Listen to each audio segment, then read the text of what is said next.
Let's say किसी body की initial velocity थी 20 मीटर पर सेकेंड, 20 मीटर पर सेकेंड इन नॉर्थ डायरेक्शन, पहले ऐसे जा रहा था और उसी स्पीड से वो टर्न ले लिया, मान लीजिए किधर, ईस्ट की डायरेक्शन, नॉर्थ में था फिर ईस्ट की डायरेक्शन में टर्न ले लिया। फाइनल वेलोसिटी उसकी है, फाइनली वो टर्न मार ले रहा है हमारे पास 20 मीटर पर सेकेंड की स्पीड से ही है, लेकिन इन ईस्ट डायरेक्शन में, समझ में आ रहा, ईस्ट डायरेक्शन, ये इसकी फाइनल वेलोसिटी है। तो हमें बताना है बॉडी की वेलोसिटी में कितना चेंज हुआ। क्वेश्चन समझ में आ रहा है? इधर देखो, पहले बॉडी किधर जा रही थी, नॉर्थ की डायरेक्शन में, कितनी स्पीड से, 20 मीटर पर सेकेंड, ये इसकी हो गई इनिशियल वेलोसिटी। और फिर उसके बाद बॉडी ने टर्न ले लिया और बॉडी किधर जाने लगी, अब फाइनली उसकी वेलोसिटी है ईस्ट की डायरेक्शन में, और इस समय भी वेलोसिटी का मैग्नीट्यूड कितना है, 20 मीटर पर सेकेंड। सबको समझ में आ रहा है ये? तो हमें बताना है बॉडी की चेंज इन वेलोसिटी क्या होगी। क्वेश्चन देखिएगा, क्या बताना है, change in velocity, change in velocity of body की वेलोसिटी में चेंज कितना हुआ ये बताना है। अब ढंग से देखिए, वेलोसिटी ना वेक्टर क्वांटिटी है, स्केलर नहीं है। तो इसको करने का तरीका क्या होगा, बताने का तरीका, इधर देखिए, चेंज इन वेलोसिटी, इसको क्या लिखेंगे, final velocity minus initial velocity. इसमें किसी को कोई डाउट नहीं है ना? No sir. चेंज का मतलब फाइनल माइनस इनिशियल, भी लिखा हुआ है मतलब final velocity minus initial velocity. इधर देखिए, फाइनल वेलोसिटी किधर है, मैं अलग अलग ड्रॉ कर रहा हूँ। फाइनल वेलोसिटी किधर, ईस्ट के साइड, ईस्ट की तरफ। तो ईस्ट का ये डायरेक्शन होता है, ये हो गया ईस्ट, और वैल्यू कितनी, मैग्नीट्यूड कितना, 20 मीटर पर सेकेंड, 20 मीटर पर सेकेंड, ये हो गई हमारे पास फाइनल वेलोसिटी वेक्टर। अच्छा, इनिशियल वेलोसिटी किधर थी, नॉर्थ की तरफ, इनिशियल वेलोसिटी ये हो गई, इनिशियल वेलोसिटी, मैग्नीट्यूड कितना, 20 मीटर पर सेकेंड, 20 मीटर पर सेकेंड थी। हमें क्या निकालना है, फाइनल माइनस इनिशियल निकाल देंगे तो मेरी चेंज इन वेलोसिटी कैलकुलेट हो जाएगी। अब देखिए, फाइनल माइनस इनिशियल ये निकालना है, तो इसको देखिए, हमें वेक्टर को ना सब्ट्रैक्ट करना भी एडिशन के तरीके से ही आता है। इसको ऐसे लिख सकते हैं, v plus v final plus negative of initial vector. तो हमें अगर ड्रॉ करना होगा, जो अभी तरीका हम लोगों ने पढ़ा, फाइनल वेलोसिटी में क्या करना है, इनिशियल वेलोसिटी को सब्ट्रैक्ट करना है हमारे पास। तो क्या कर दें, फाइनल में जोड़ दें माइनस इनिशियल को। तो ये देखिए, ये क्या माइनस vi वेक्टर होगा, यस सर, और इसका मैग्नीट्यूड भी 20 ही है। तो क्या करेंगे, दोनों के टेल को एक जगह पर कीजिए, किसके किसके, ये हो गया माइनस vi। किसी को कंफ्यूजन कोई? No sir. ये फाइनल वेक्टर, ये इनिशियल वेक्टर, और रिजल्टेंट क्या हो जाएगा, दोनों को मिला के पैरेललोग्राम बना दीजिए, ये रिजल्टेंट इन दोनों का आ गया। समझ में आ रहा, ये final velocity vector minus initial velocity vector, मतलब चेंज इन वेलोसिटी वेक्टर ये है। समझ में आ रहा सबको? Yes sir. अच्छा, ये वाली वैल्यू कितनी, 20, ये वैल्यू भी कितनी, 20, और ईस्ट में और इस वाले डायरेक्शन में ये एंगल कितना है, 90 डिग्री। तो ये वाले मैग्नीट्यूड को बता सकते हैं, दो वेक्टर जिसके बीच में एंगल 90 हो, उनका रिजल्टेंट कितना होता है, कल पढ़ाया भी गया है। इनिशियल फाइनल के बीच में एंगल बिटवीन, इधर देखिए, एंगल बिटवीन, हमने तो ये ग्राफिकली बनाया, हम लोग डायरेक्टली भी बना सकते थे चेंज इन वेलोसिटी का। Angle between final velocity vector and initial velocity vector कितना है, 20, फाइनल और 90 है, 90। और दोनों को मुझे सब्ट्रैक्ट करना है। दोनों को क्या करना है, ये समझ में आ रहा है? किसी को दिक्कत?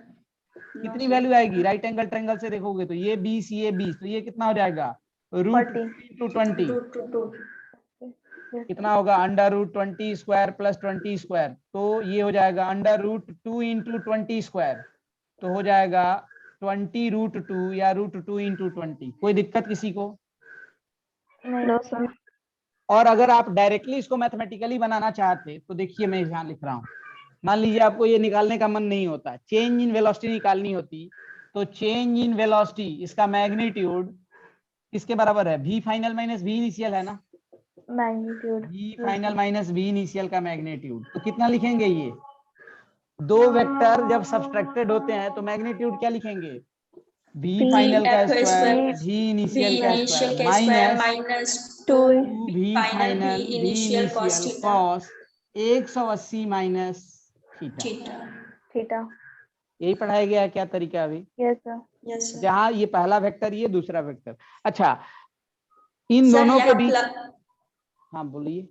अच्छा ये थीटा, हाँ ये प्लस, सिंपली ये थीटा ही लिखना होगा, वो तो डायरेक्ट प्रोसीजर में था, सॉल्व करने के बाद ये आ रहा था ना minus yes sir. A B cos theta वाला फैक्टर। अब आप क्लियरली देख सकते हैं थीटा किसके बीच का एंगल? इनिशियल वेलोसिटी और फाइनल वेलोसिटी का। इनिशियल का डायरेक्शन नॉर्थ में था और फाइनल का ईस्ट में था, दोनों के बीच में एंगल कितना? 90 डिग्री। दोनों के बीच में, ये नॉर्थ डायरेक्शन है ये ईस्ट डायरेक्शन है, दोनों एंगल 90। तो 90 है तो ये फैक्टर वैसे ही क्या हो जाएगा? जीरो हो जाएगा, ये जीरो हो जाएगा। तो v फाइनल 20 का स्क्वायर, v इनिशियल 20 का स्क्वायर, और ये term 2 into 20 into 20 into cos 90 degree. आप लिखना है तो लिखिए, अदरवाइज वैसे भी वो जीरो हो जाने वाला है। कितनी वैल्यू आ जाएगी? 20 का स्क्वायर 20 का स्क्वायर, तो 2 इंटू 20 का स्क्वायर 400 400 800 होगा। सॉल्व करेंगे तो ये आ जाएगा 2 इंटू 20 का स्क्वायर। आप कोई डाउट है? हाँ बोलिए। ऊपर v फाइनल का स्क्वायर प्लस v इनिशियल का square minus 2v final double हाँ v बिल्कुल, आई। हाँ v इनिशियल है, बिल्कुल सही है। समझ में आ रहा है सबको? Yes sir. अच्छा ये वाले इस टाइप के क्वेश्चन अभी आपको यहाँ नहीं मिलेंगे। जब हम लोग मोशन में रिलेटिव मोशन पढ़ेंगे ना, तब हम लोग को इस तरह की चीजें करने की जरूरत पड़ेगी। खैर अब आगे बढ़ते हैं। हम लोग को जो टाइप्स ऑफ वेक्टर में एक दो वेक्टर्स की जो जरूरत पड़ेगी, तो हम लोगों ने वेक्टर अलजेब्रा में पहले पढ़ा एडिशन ऑफ वेक्टर, फिर हम लोगों ने पढ़ा सब्सट्रैक्शन ऑफ वेक्टर। बहुत ज्यादा इसमें सब्सट्रैक्शन ऑफ वेक्टर के क्वेश्चन नहीं होंगे, ज्यादातर क्वेश्चन एडिशन ऑफ वेक्टर के होंगे। अब वेक्टर एडिशन के ना कुछ और तरीके हम लोग सीखेंगे। उसके पहले हमें दो चीजें समझनी होगी। एक पढ़ेंगे हम लोग यूनिट वेक्टर। हमने पहले भी बोला था कि हम लोग बहुत सारे वेक्टर पढ़ेंगे, टाइप्स ऑफ वेक्टर, जिसमें कुछ मैंने जो आसान वाले थे शुरू में पढ़ाया, अब धीरे धीरे जैसे जैसे उनका यूज होगा एक एक करके पढ़ेंगे। टाइप्स ऑफ वेक्टर में नेक्स्ट हमें पढ़ना है यूनिट वेक्टर। क्या पढ़ना है? Unit vector. यूनिट वेक्टर जैसे नाम से ही है यूनिट, ऐसा वेक्टर जिसका मैग्नीट्यूड कितना हो? 1 हो, और वो एक पर्टिकुलर डायरेक्शन को रिप्रेजेंट करता हो। जैसे इधर देखिए, अगर मैं बोलूं कि ये कोई वेक्टर ए है, ये क्या है? Vector A. इस वेक्टर ए का मैग्नीट्यूड, इस वेक्टर ए का मैग्नीट्यूड 4 है। इस वेक्टर ए का मैग्नीट्यूड कितना है? 4 है। 4। एक और वेक्टर जो इधर ही हो, ये वेक्टर बी है। इस वेक्टर बी का मैग्नीट्यूड 1 है और ये भी इसी डायरेक्शन में है। समझ में आ रहा है क्या? तो क्या इस वेक्टर को, इस डायरेक्शन का यूनिट वेक्टर बोल सकते हैं? यूनिट वेक्टर ऐसा वेक्टर जिसमें डायरेक्शन होगा और उसका मैग्नीट्यूड कितना होगा? 1 होगा, उसमें मैग्नीट्यूड 1 होगा। इसमें एक प्रॉपर्टी पहले और बता देता हूं, फिर आपको यूनिट वेक्टर समझ में आ जाएगा। इसको समझने के पहले एक प्रॉपर्टी देख लीजिए। अगर किसी वेक्टर को स्केलर से मल्टीप्लाई किया जाए, multiplication of A vector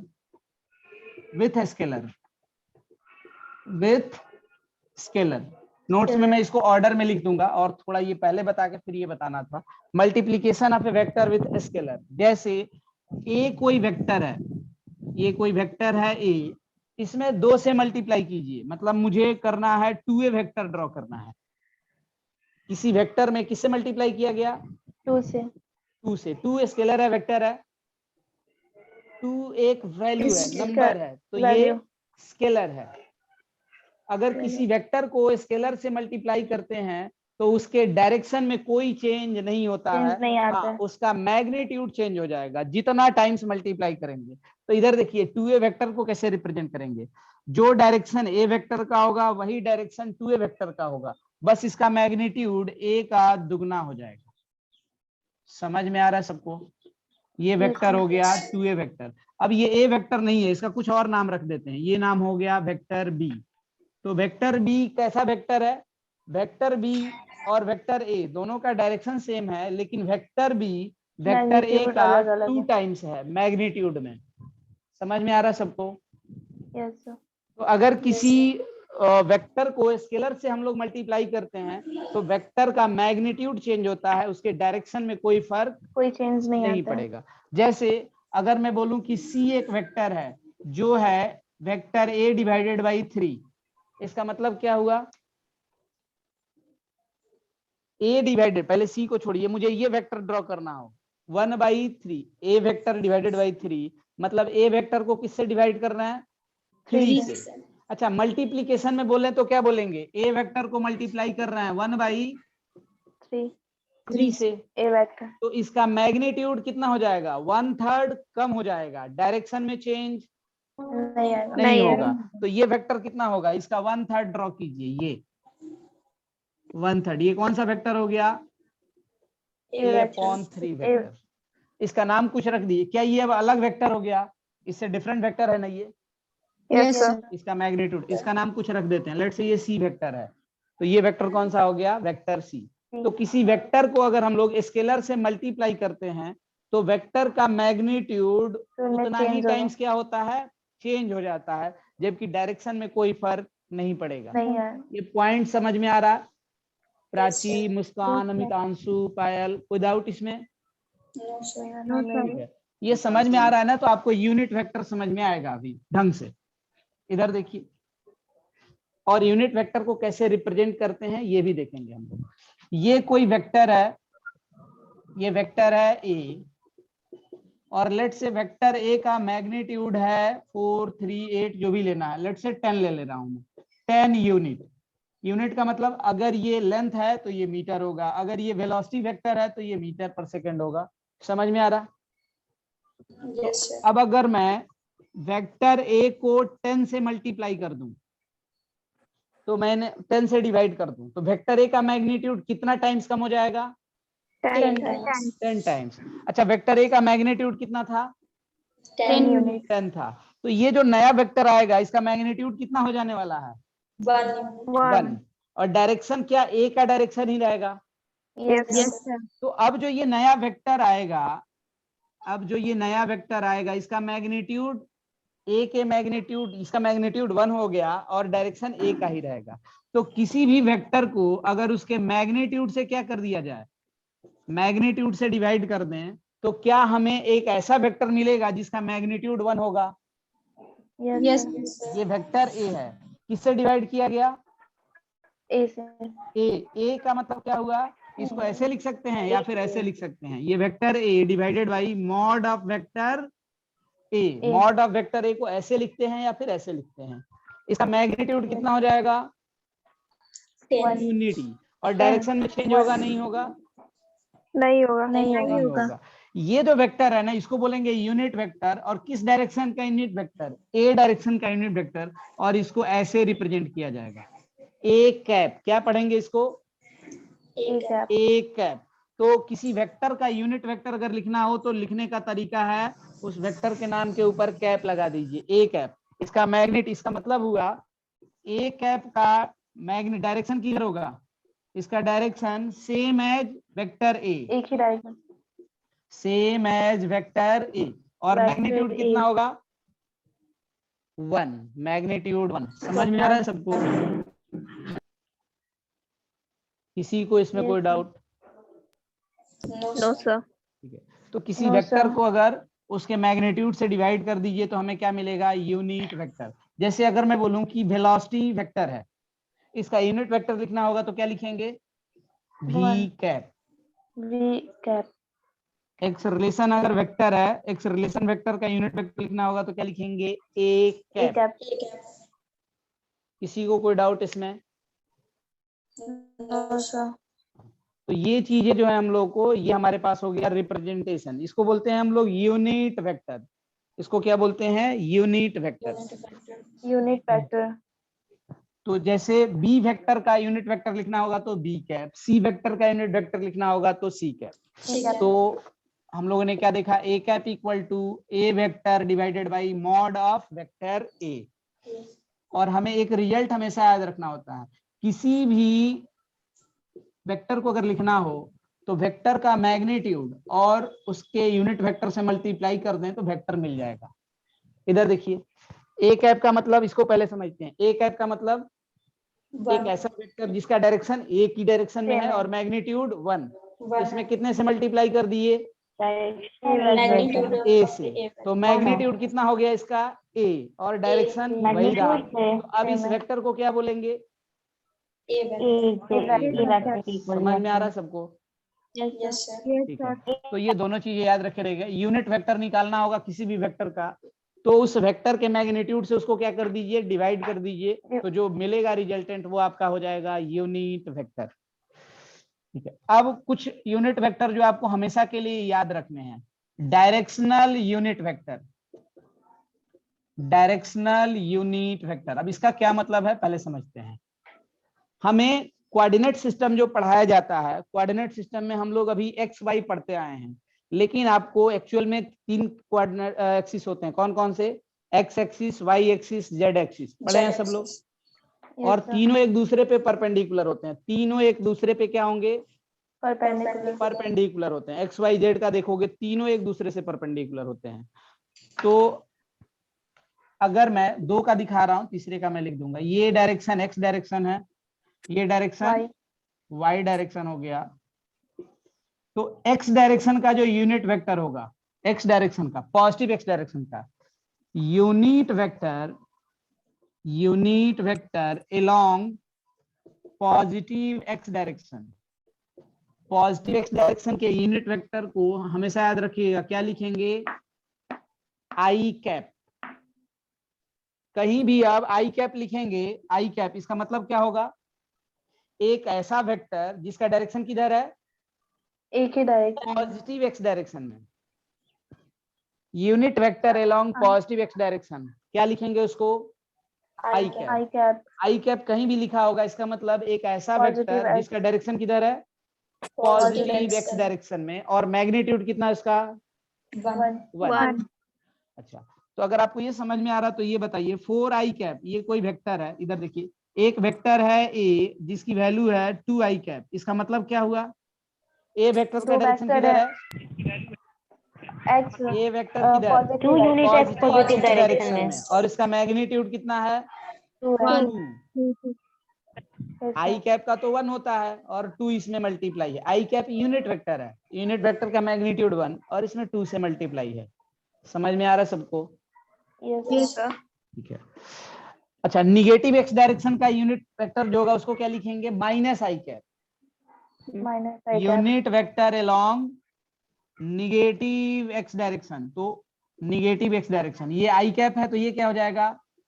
minus i minus i cap. खैर माइनस वाला तो आपको याद हो जाएगा, पहले मैं आई जे का तीनों लिख दे रहा हूँ, इसको याद रखे रहिएगा हमेशा। Unit vector along positive Y direction, positive Y direction, इसको बोलेंगे जे कैप। क्या पढ़ेंगे इसको? J cap. और unit vector along positive Z direction, इस यूनिट वेक्टर को बोलेंगे हम लोग के कैप। ये एक्स डायरेक्शन, ये वाई डायरेक्शन, और परपेंडिकुलरली इसका डायरेक्शन कौन सा होगा? या तो बोर्ड के अंदर और बोर्ड से बाहर। आप बहुत सारे बुक में देखोगे ना तो ऐसे दिखा देगा समझाने के लिए, ये डायरेक्शन जेड। समझ में आ रहा है?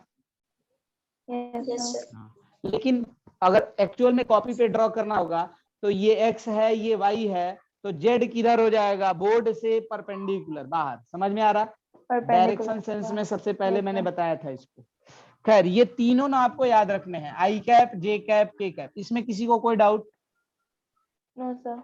इनको डायरेक्शनल यूनिट वेक्टर बोलते हैं, मतलब एक्स डायरेक्शन, वाई डायरेक्शन, ये फिक्स्ड हैं, इनके नाम हमेशा फिक्स रहेंगे, किसी को इसमें कोई डाउट नहीं होना चाहिए। ये शुरू से सब लोग यही नाम यूज करते हैं, इसमें कोई अलग यूज नहीं करेगा। तो सब लोग यूज करते हैं तो कोई दिक्कत ही नहीं है। तो अब मैं किसी वेक्टर को लिख रहा हूं, इधर देखिए, इसका मीनिंग बताना है क्या होगा। अब ना चीजें हम लोग के लिए धीरे धीरे अब थोड़ी आसान होती चली जाएंगी। जैसे मैं अगर लिखूं एक वेक्टर बी है, इसकी वैल्यू है 7j कैप, इसका मतलब क्या है, ये वेक्टर किस डायरेक्शन में है, पॉजिटिव वेक्टर बी का Positive direction Y. Positive Y direction में, और मैग्नीट्यूड Yes, sir. कितना इसका 7 7। तो इस बी वेक्टर को रिप्रेजेंट करना होगा तो कर सकते हैं क्या, ये वेक्टर यस सर बी, और इसका लेंथ कितना बोल देंगे, मैग्नीट्यूड कितना है इसका। 7 magnitude 7 है।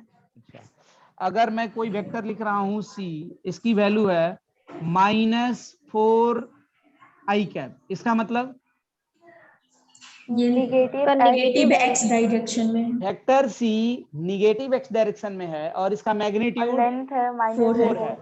लेंथ 4 -4 नहीं होता है, लेंथ मैग्नीट्यूड हमेशा न्यूमेरिकल वैल्यू होती है। ये माइनस साइन एक्चुअल में ये ऐसे लिखा हुआ है 4 × -i, समझ में आ रहा, यस सर इसका मतलब ये हुआ। तो इस वेक्टर को सी वेक्टर को रिप्रेजेंट करना होगा तो क्या करेंगे, एक वेक्टर जिसका डायरेक्शन किधर है, Negative X negative x direction में, और ये मैग्नीट्यूड कितना है इसका 4 4। ये कौन सा वेक्टर है, ये vector C C vector C है। है। समझ में आ रहा है सबको। यस सर हाँ, तो किसी भी वेक्टर को हम लोग उसके मैग्नीट्यूड और यूनिट वेक्टर के अकॉर्डिंग इंडिकेट कर सकते हैं। कुछ भी इसका बताइए क्या होगा, अगर कोई वेक्टर हमारे पास पी वेक्टर, इसकी वैल्यू दी हुई है 3k कैप, मतलब जेड पॉजिटिव जेड डायरेक्शन में 3 magnitude vector P positive Z direction में है और इसका मैग्नीट्यूड 3 है। और ऑब्वियसली वेक्टर से आपको यही दो चीजें तो जाननी ही है, वेक्टर का मैग्नीट्यूड पता चल जाए और और उसका डायरेक्शन पता चले। डायरेक्शन यूनिट वेक्टर और डायरेक्शनल यूनिट वेक्टर में किसी को कोई दिक्कत, नो सर हाँ, तो इनको याद रखे रहिएगा। इन्हीं के बेसिस पे नेक्स्ट जो टॉपिक हम लोग का होगा वो होगा रेजोल्यूशन ऑफ वेक्टर। ये टॉपिक काफी ज्यादा इंपॉर्टेंट है। रेजोल्यूशन ऑफ वेक्टर ये वो टॉपिक होगा जो हम लोग को फर्स्ट चैप्टर से यूज में आएगा। एडिशन ऑफ वेक्टर तो आएगा ही आएगा, लेकिन आप देखोगे एडिशन के पहले हम लोग लगातार वेक्टर्स के ना कंपोनेंट्स तोड़ेंगे और ये फिजिक्स में हर जगह होगा, इसीलिए ये टॉपिक हमारे लिए इंपॉर्टेंट हो जाएगा। रेजोल्यूशन ऑफ वेक्टर पढ़ने के बाद वापस हम लोग पढ़ेंगे फिर से क्या, एडिशन ऑफ और सब्सट्रैक्शन ऑफ वेक्टर। इसको पढ़ने के बाद जब आपको एडिशन और सब्सट्रैक्शन पढ़ाया जाएगा तो अभी आपको जितनी मेहनत लग रही थी ना, आप देखोगे उसका 1/10 से भी कम में हम लोग क्या कर देंगे, ऐड कर देंगे और सब्ट्रैक्ट कर देंगे, हमारे लिए और आसान हो जाएगा। इसमें जितनी डेप्थ में हम लोग पढ़ते चले जाएंगे ना, जो शुरू में चीजें आपको लग रहा था कि ये लेंदी है, इसमें प्रोसीजर बनाने में टाइम ज्यादा लगेगा, ये टाइम और रिड्यूस होता चला जाएगा। तो ये सेक्शन आपको ढंग से पढ़ना है, रेजोल्यूशन ऑफ वेक्टर, या इसको कंपोनेंट ऑफ वेक्टर भी बोलते हैं। क्या पढ़ेंगे, कंपोनेंट्स ऑफ वेक्टर, ये पढ़ेंगे हम लोग। और आप देखोगे इसके पढ़ने के बाद हमारे लिए चीजें आसान हो जाएंगी।